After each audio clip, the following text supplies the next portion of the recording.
Hello and welcome to another Doctor's Assistant 1 video, and today I'm taking a look at a Doctor Who book. Now, little background before I fully get into this review. This video idea thing has been in the works / pipelines for quite some time. It's just I've never had the time or I don't know, maybe time or sort of motivation to review this, so if it's not as good as it could have been, maybe that's why. So yeah, sorry.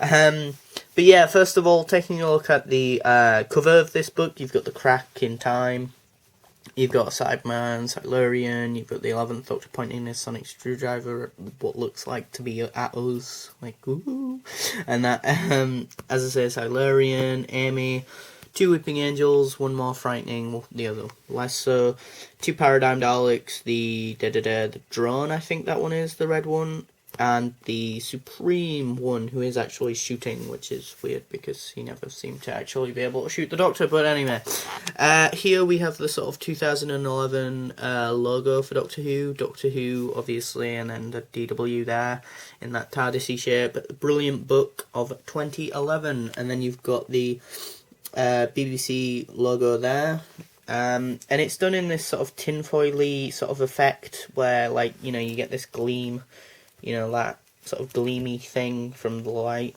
and stuff.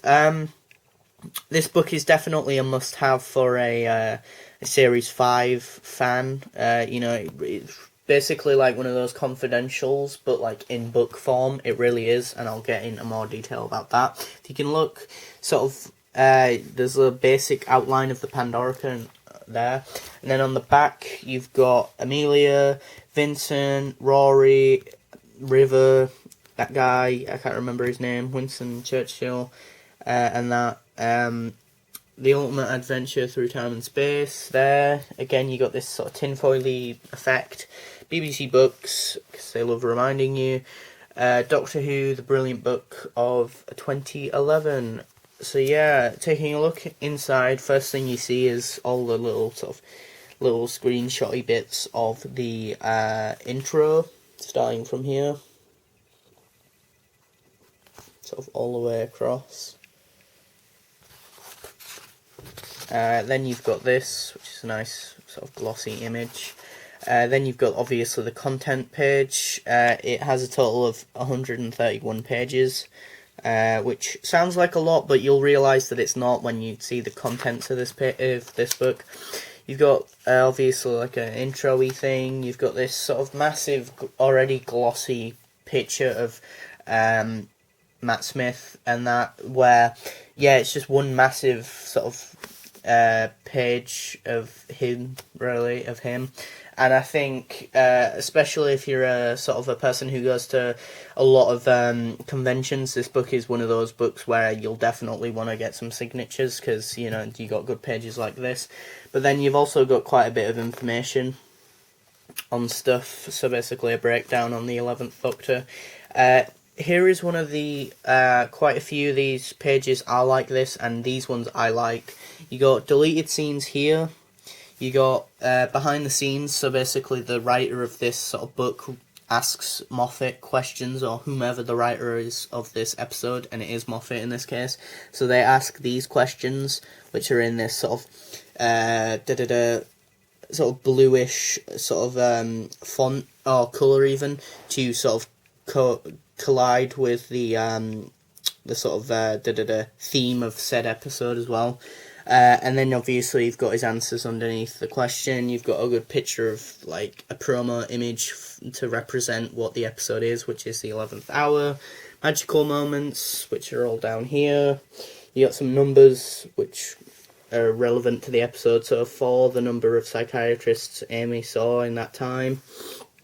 Some other information-y stuff, a little bio on the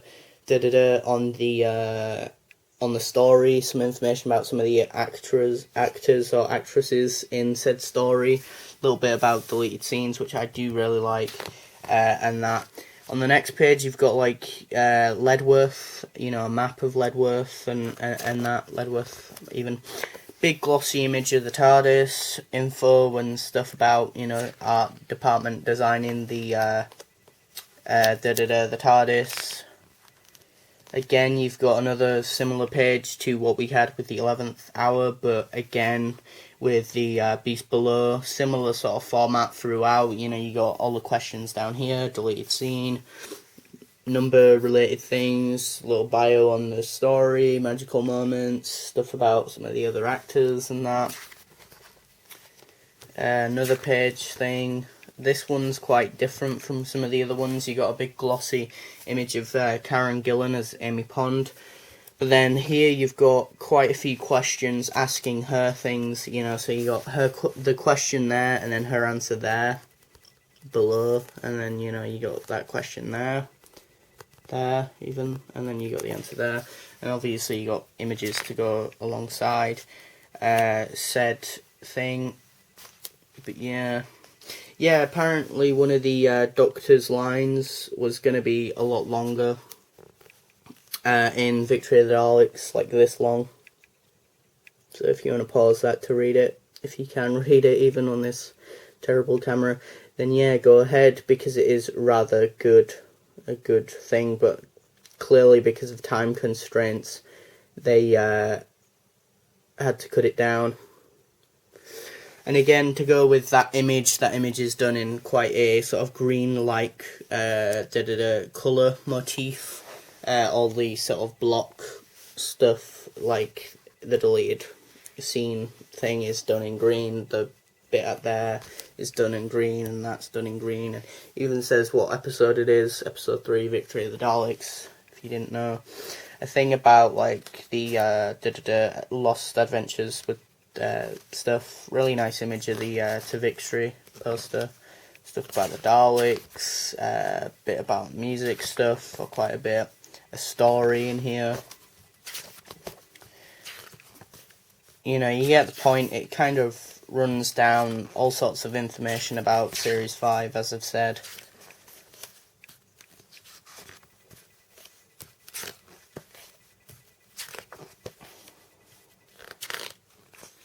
Now, just a random fact, personally, I would say this is, it's not a fact, it's just my opinion actually, but just a random bit of my opinion. I would say this is probably, for me at least, one of the weaker Toby Whitehouse, or Toby Whithouse, however you pronounce his second name.